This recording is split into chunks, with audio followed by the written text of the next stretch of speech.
How to check sensor data is on or off on iPhone. To get started, go ahead and open up the Settings application on your iPhone. On the Settings screen, scroll down and tap on Privacy and Security.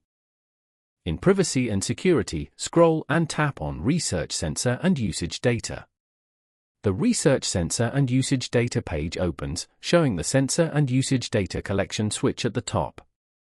This switch controls whether your iPhone records sensor and usage data for activity and app use.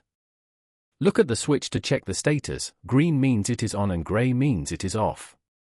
Below, you will also see a list of apps with individual switches that indicate app access to this sensor data if authorized and enabled.